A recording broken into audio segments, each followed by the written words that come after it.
जी हाँ, ऋषभ और सानवी एक दूसरे को पीछे छोड़ने की होड़ में इतने आगे निकल गए थे कि समुद्र में कूद पड़े और लगभग डूब ही गए थे। ये तो गनीमत थी कि एकलव्य ने उन दोनों को डूबते हुए देखा और तुरंत ही उसकी सूचना नक्श को दी। नक्श ने समय रहते अपने बच्चों की जान तो बचा ली, लेकिन वो बेहद नाराज नजर आया। गुस्से में आकर ऋषभ और सानवी को फटकारते हुए उसने ये तक कह दिया था कि उसकी नजर में नंबर 1 की जगह कोई और ले चुका है। और नक्श की बात सुनकर ऋषभ और सानवी के चेहरे की रंगत पूरी तरह से उड़ गई थी। तुरंत ही ऋषभ ने अपनी निक्कर में हाथ डाला और ढेर सारे मोती निकालते हुए कहा, पापा देख रहे हैं आप, मैं ऐसी समुद्र में नहीं गया था। बड़े बड़े गोताखोर भी इतने मोती नहीं ला सकते हैं, और यहाँ देखिए मेरी पूरी चड्डी मोतियों से भरी है। ऋषभ का एटीट्यूड देखकर सानवी भी पीछे नहीं हटी। उसने भी अपने कपड़ों में से मोती बाहर निकाले और प्राउड अंदाज में कहा, पापा मैं भी कम नहीं हूँ, ये रहे मेरे हिस्से के मोती, इन लीजिए। एक तो मोती भैया से ज्यादा निकलेंगे, मार्केट में इनकी कीमत करोड़ों में होगी। तुम्हारी जान के सामने मोतियों की कोई कीमत नहीं। अगर तुम दोनों को कुछ हो जाता तो ये मोती किस काम के होते? ऐसे भी ये सिर्फ चमकते पत्थर हैं और समुद्र से इन्हें निकालकर तुम कोई महान नहीं बन जाओगे। इंसान अपने कर्मों से महान बनता है, ना कि ये सब बेवकूफी वाली हरकत करके। आइंदा ऐसी कोई हरकत मत करना, वरना मुझसे बुरा और कोई नहीं होगा। ऋषभ और सानवी को अपनी गदराई आंखें दिखाते हुए नक्श ने कहा। उसका बस चलता तो दोनों के चेहरे पर एक एक चमाट बजा देता, लेकिन बच्चों पर हाथ उठाना कायरता का प्रतीक होता है। यही सोचकर नक्श अपने आप को कंट्रोल कर रहा था। नक्श बस भी करो, बच्चे हैं, गलती हो गई, इतना भी मत डांटो कि वेकेशन का पूरा माहौल ही खराब हो जाए। सही मायनों में देखें तो अनिका इस वेकेशन की वाइब खराब नहीं करना चाहती और चाहती थी कि ये मामला जल्दी से सिमट जाए, जिससे वो अपने परिवार के साथ एंजॉय कर सके। डांटू नहीं तो क्या करूं? देखा नहीं तुमने दोनों ने क्या किया? अगर कुछ हो जाता तो कौन रिस्पांसिबल होता? तुरंत ही नक्श ने इधर-उधर देखा और तुरंत ही चित्रा को इशारा करते हुए कहा, मां देखो, ठेपले खाकर मम्मी जी तो मस्त सो रही है। देखा जाए तो उनकी भी गलती नहीं है, वो भी यहाँ एंजॉय करने आई है, ना कि बेबीसिटिंग करने। और ये दोनों के बच्चे नहीं है, इन्हें अपना ध्यान खुद रखना होगा। मजे करने आए हैं, मजे करो, एटलीस्ट हमारे लिए कोई प्रॉब्लम तो क्रिएट मत करो। एकाएक नक्श पूरी तरह से बिखरता हुआ नजर आया। काम डाउन नक्श, ठीक है हो गई गलती, आगे से ऐसी कोई हरकत नहीं करेंगे, मैं गारंटी देती हूं। नक्श को शांत करने के इरादे से तुरंत अनिका ने ऋषभ और सानवी की ओर देखकर कहा, जल्दी से पापा को सॉरी कहो और प्रॉमिस करो कि आगे से तुम दोनों ऐसी वैसी कोई भी हरकत नहीं करोगे। बच्चा आराम से खेलो यार, खेल खेल में रिस्क लेने की क्या जरूरत है? सॉरी पापा, आगे से ऐसी गलती दोबारा नहीं होगी। अपनी मां की बात मानते हुए तुरंत ही ऋषभ और सानवी ने एक साथ अपना माफीनामा पेश किया, लेकिन नक्श का ध्यान तो पूरी तरह से एकलव्य पर अटका हुआ था, जो बहुत ही मासूम अंदाज में सिचुएशन को एनालाइज कर रहा था। पापा क्या हम जान सकते हैं कि आपकी नजरों में हम में से नंबर 1 कौन है? जब सानवी ने देखा कि नक्श भीनी मुस्कान के साथ एकलव्य को घूर रहा है, तो एकाएक उसके दिल ने ऊंची उड़ान भरी और तपाक से उसके मुंह से वो सवाल बाहर आया, ऑफ कोर्स एकलव्य, क्योंकि उसके दिल और दिमाग में किसी से भी आगे निकलने की होड़ नहीं मची है। उसके पास जो है उसमें वो बहुत खुश है और आज उसकी वजह से ही तुम दोनों जिंदा हो। अगर एकलव्य सही समय पर मुझे इन्फॉर्म नहीं करता तो तुम किसी इंसानी मोती की तरह किसी बड़ी मछली का शिकार हो जाते या समुद्र में डूब जाते। एकलव्य ने तुम दोनों को एक नई जिंदगी दी है। शुक्र मनाओ, तुम्हारा छोटा भाई तुम दोनों की तरह बेवकूफ नहीं है, बल्कि समझदार है। भीनी मुस्कान के साथ नक्श ने एकलव्य की पीठ थपथपाई और उसे शाबाशी देते हुए कहा, well done Eklavya, I am very proud of you. ये पहली बार था जब नक्श सबके सामने एकलव्य का जिक्र कर रहा था, और सिर्फ जिक्र ही नहीं बल्कि नक्श ने एकलव्य की तारीफ भी कर डाली थी। इस समय एकलव्य का दिल गार्डन हो रहा था और उसे समझ नहीं आ रहा था कि वो कैसे रिएक्ट करे। हालांकि इससे पहले कि एकलव्य रिएक्ट करता, तुरंत ही नक्श ने एकलव्य के सर पर हाथ फेरते हुए कहा, एकलव्य, हमारे शरीर में पावर्स का होना इतना जरूरी नहीं है, लेकिन अच्छी नीयत होना बहुत जरूरी है। और बेटा, आज तुमने एक अच्छी नीयत का एग्जाम्पल सेट किया है। उम्मीद करता हूं कि तुम आगे भी इस नीयत के साथ आगे बढ़ोगे और सबको पीछे छोड़ दोगे। जी पापा, बिल्कुल। मुस्कुराते हुए एकलव्य ने अपने बाप को जादू की झप्पी दे डाली थी और ये देखकर सानवी और ऋषभ का मुंह लटक गया था। खैर, अभी ये ड्रामा खत्म नहीं हुआ था कि तभी अचानक से चित्रा वहां टपक पड़ी। दरअसल जैसे ही चित्रा की आंख खुली, उसने देखा कि नक्श, अनिका और बच्चे घेरा बनाकर कुछ डिस्कस कर रहे हैं। चित्रा को लगा कि आज रात का प्रोग्राम डिस्कस किया जा रहा है और भला वो डिस्कशन से दूर कैसे रह सकती थी। इसलिए तुरंत ही वहां आदम की और मुस्कुराते हुए बोली, अरे बाप और बच्चों के बीच क्या चल रहा है, कोई मुझे भी तो बताए। कुछ नहीं मम्मी जी, बच्चे 5 स्टार होटल में डिनर करना चाहते हैं और हम यही डिस्कस कर रहे थे कि कहां जाएं। अगर आपके पास भी कोई अच्छा सजेशन है तो बताइए, बच्चे उस पर जरूर गौर करेंगे। क्यों बच्चों? नक्श ऋषभ और सानवी के उस कांड के बारे में चित्रा को नहीं बताना चाहता था, इसलिए तुरंत ही उसने बात को घुमाते हुए कहा, अच्छा नेकी और पूछ, मैं भी पूरी प्लानिंग के साथ यहाँ आई हूँ। हम अभी जहाँ हैं वहाँ पर 2 रेस्टोरेंट्स बहुत ही फेमस हैं और उतने ही महंगे भी, एक ग्रीन स्टार और दूसरा स्पॉन्डी। बताओ बच्चों कहाँ जाएं? मेरे हिसाब से स्पॉन्डी जाना सही रहेगा। भीनी मुस्कान के साथ चित्रा ने कहा और टुकुर टुकुर तीनों बच्चों की ओर देखने लगा। नानी स्पॉन्डी चलते हैं। ऋषभ और सानवी की तरफ से तो गोथरू नहीं मिला, लेकिन आज एकलव्य का दिन था और उसने गोथरू दे दिया था। बस फिर क्या था, नक्श और उसका पूरा परिवार स्पॉन्डी के लिए निकल पड़ा। स्पॉन्डी नाम भले ही सुनने में अजीब लगता है, लेकिन उस रेस्टोरेंट का खाना हाँ एक नंबर है। भारत से जितने भी टूरिस्ट आते हैं एक बार तो स्पॉन्डी जरूर जाते हैं। उस रेस्टोरेंट की वाइब ही अलग है और वाइब के साथ साथ मेन्यू कार्ड भी। ऑफ कोर्स छोले भटूरे, इडली सांभर और बटर नान तो मिलेगा नहीं, लेकिन ग्रीक क्विजीन में जो भी मिलता है उसका मोटा पैसा वसूलते हैं ये लोग।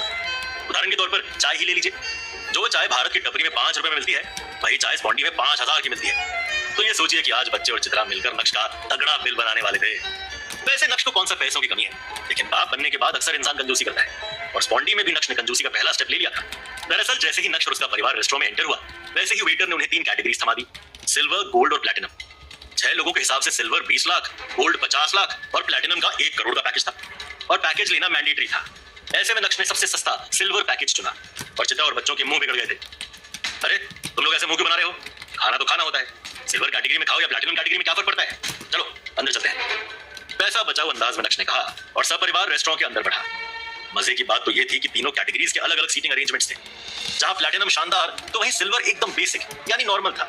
ये देखकर चित्रा और बच्चों का और भी ज्यादा मुंह सड़ गया था। तुम लोग यहाँ खाना खाने आए हो या सिर्फ बैठने? खाना तो कहीं पर भी खाया जा सकता है, चलो बैठो। एक बार फिर से नक्श ने पैसा बचाओ अंदाज में कहा। हालांकि चित्रा और बच्चों का बेसिक फैसिलिटी में बैठने का कोई मूड नहीं था, लेकिन क्या करें, नक्श के कहने पर उन्हें बैठना पड़ा। अभी वेटर ने पानी सर्व करना शुरू ही किया था कि तभी अचानक से एक आदमी वहां आया। उसकी यूनिफॉर्म वेटर की यूनिफॉर्म से काफी अलग थी और शक्ल से भी ठीक ठाक लग रहा था, जनरल मैनेजर टाइप्स।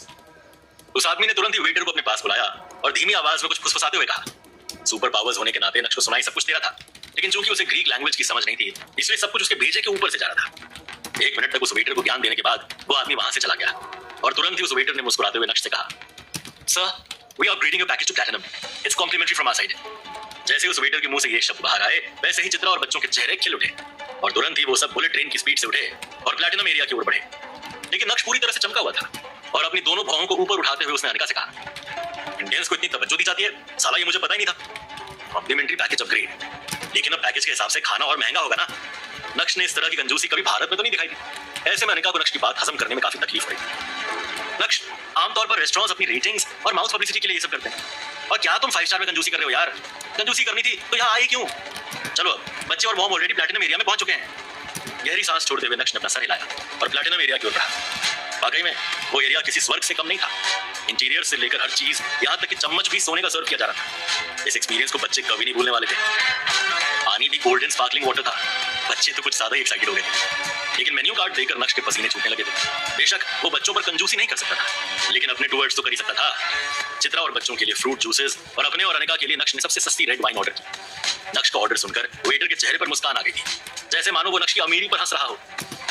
खैर, नक्श ने वेटर को इग्नोर किया और अपने ऑर्डर का इंतजार करने लगा। चित्रा और बच्चे प्लैटिनम एरिया को ऐसे घूर रहे थे जैसे मानो उसे कच्चा ही चबा जाएंगे। पूरा एरिया खाली था। ऑफ कोर्स 6 लोगों के लिए 1 करोड़ रुपए कौन देगा? ज्यादातर सभी टूरिस्ट ने सिल्वर पैकेज ही लिया था, लेकिन इस समय बाकी टूरिस्ट को देखकर नक्श के चेहरे पर प्राउड स्माइल थी। अभी नक्श उस बारे में सोच ही रहा था कि तभी अचानक से वेटर नक्श और बाकी लोगों का ऑर्डर लेकर पहुंचा। सर्विस वाकई में बहुत फास्ट थी। 2 मिनट में सबका ऑर्डर आ गया था, लेकिन ये क्या? नक्श ने जो ऑर्डर किया था उसकी जगह वेटर कुछ और ही लेकर आया था। जैसे ही नक्श की नजर वाइन बॉटल पर पड़ी, वैसे ही उसके होश उड़ गए थे। नक्श ने 2 लाख की वाइन ऑर्डर की थी, लेकिन वेटर 70 लाख की वाइन ले आया था। Excuse me. जैसे ही नक्श ने अपना मुंह खोला, वैसे ही वेटर ने मुस्कुराते हुए नक्श से कहा, I know sir, it's complimentary from our side, please enjoy. इतना ही नहीं, नक्श ने चित्रा के लिए भी फ्रूट जूस ऑर्डर किया था, लेकिन वेटर चित्रा को बियर की बोतल थमा गया।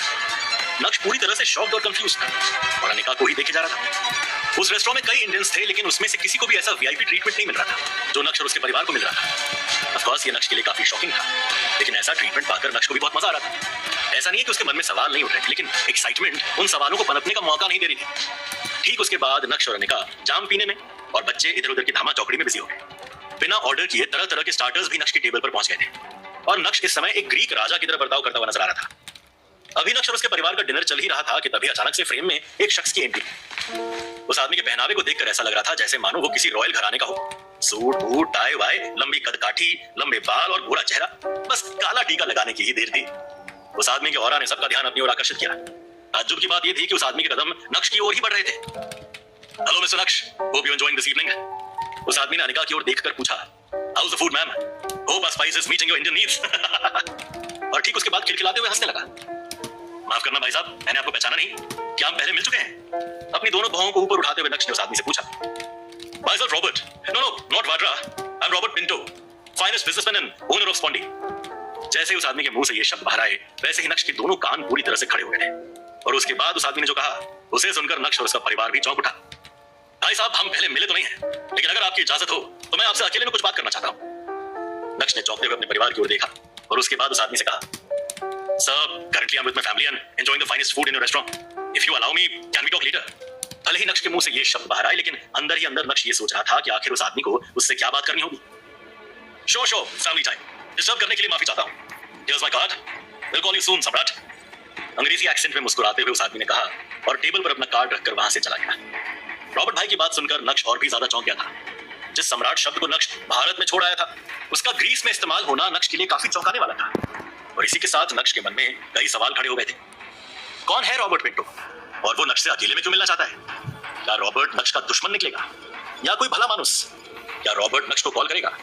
क्या नक्श रॉबर्ट का कॉल उठाएगा? क्या नक्श और रॉबर्ट की मुलाकात होगी उस मुलाकात में क्या होगा? क्या ग्रीस में भी नक्श पर कोई हमला होगा? क्या नक्श और उसका परिवार किसी खतरे में है? नक्श और उसके परिवार को खतरे से बाहर कौन निकालेगा? क्या ऋषभ और सानवी अब एकलव्य से नफरत करने लगेंगे? क्या एकलव्य को अपने भाई और बहन से कोई फर्क पड़ेगा? क्या एकलव्य अपनी ताकत खुद डेवलप करेगा? क्या होगा आगे जानने के लिए सुनिए इंस्टा एम्पायर सिर्फ और सिर्फ पॉकेट एफएम पर। पल नंबर 1।